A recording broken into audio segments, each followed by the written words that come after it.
Well, it's still with Morning Live. Thanks so much for tuning in. Now, the newly elected Free State ANC chairperson, Mxolisi Dukwana, says that he is unfazed by the disgruntled members who have threatened to take the party to court. The group left the conference after they disputed the top 5 leadership results in Bloemfontein.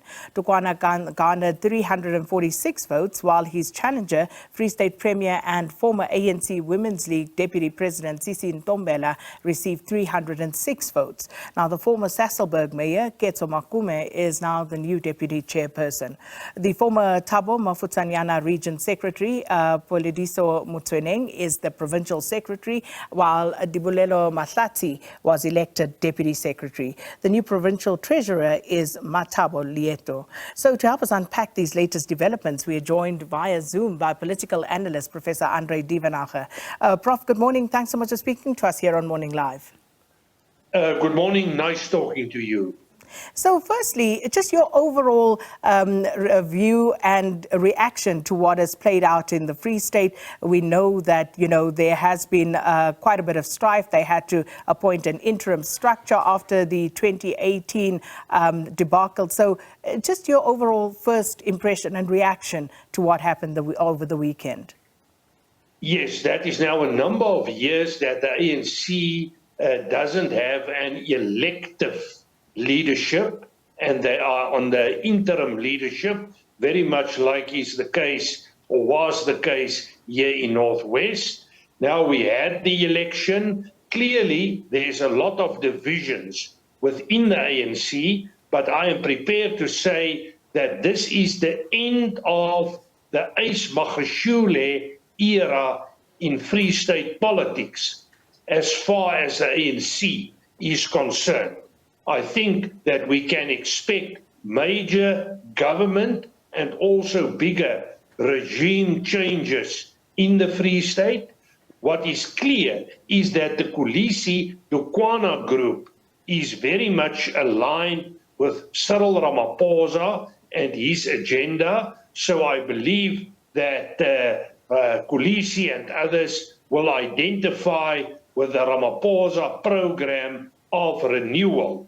The question, however, is how will the opponents, the losers, react to the outcome? What will the Mxolisi do? Are they going to oppose the ANC? We know we are about just more than a year away from a national election.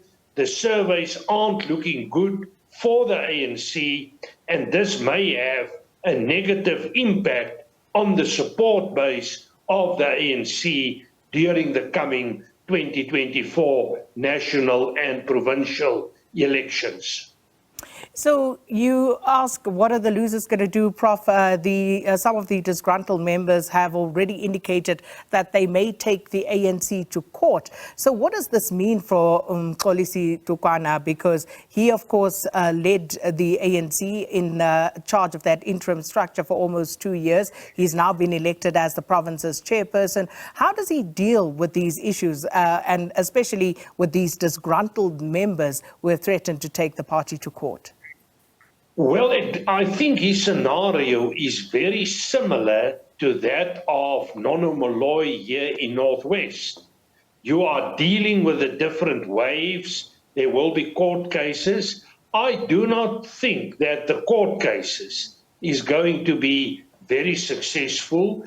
I believe that Mr. Mxolisi Dukwana will consolidate his leadership. He will probably be put in a strong position in Free State government, if not premier of the province. And from there on, he will consolidate his position. There will be resistance. We know that Mxolisi has a lot of cadres within the bigger Free State, but I think his bigger challenge is not only within the ANC, it's within the bigger Free State, because there are major challenges in terms of service delivery, the whole local government structures, the battle against corruption.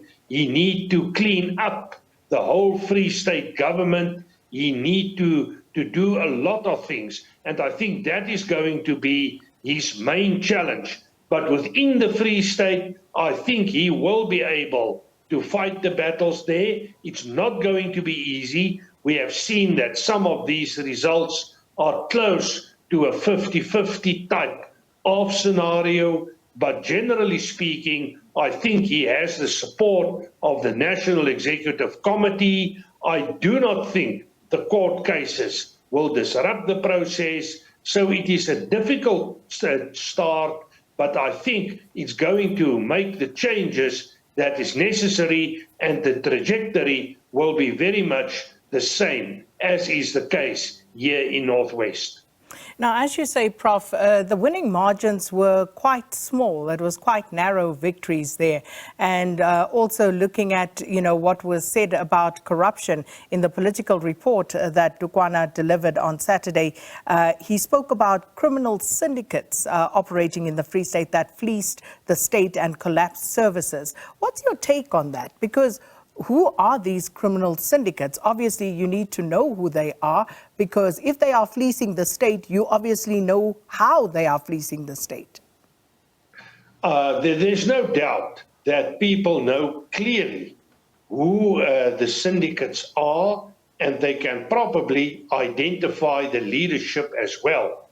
The problem in the past was that there were close relationships between the syndicates and the political leadership in the province.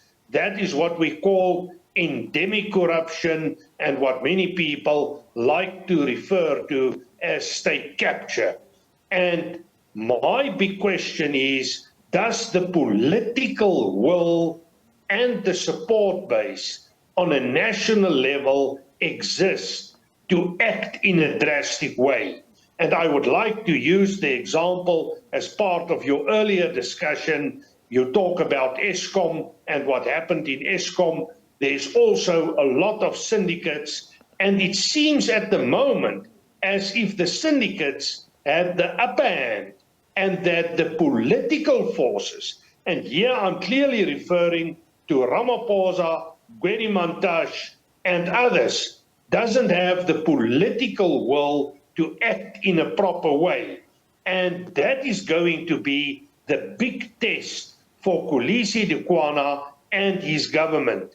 Does he and his group have the guts to take the process forward, to clean up the Free State, to get a government going according to the principles of the Constitution and good governance? I think that is probably his single biggest test within the context of the government in general, but also the ANC in particular.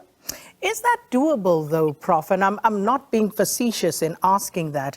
Just looking at the dire state of municipalities in the Free State. You look at Mangaung, which is the biggest municipality in the province, and that already under administration.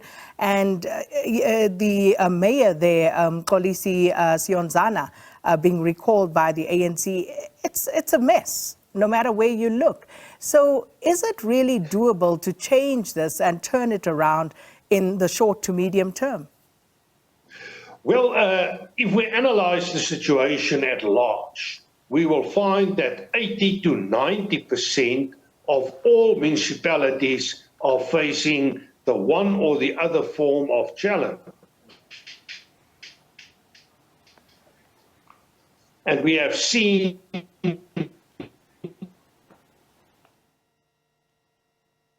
many have Article 139 in the Mangaung. And it's interesting that Mangaung is, I think, with Buffalo City, the only metro that is currently under the control of the ANC. Now, your question about the timelines, I do not think there is easy solutions to this problem.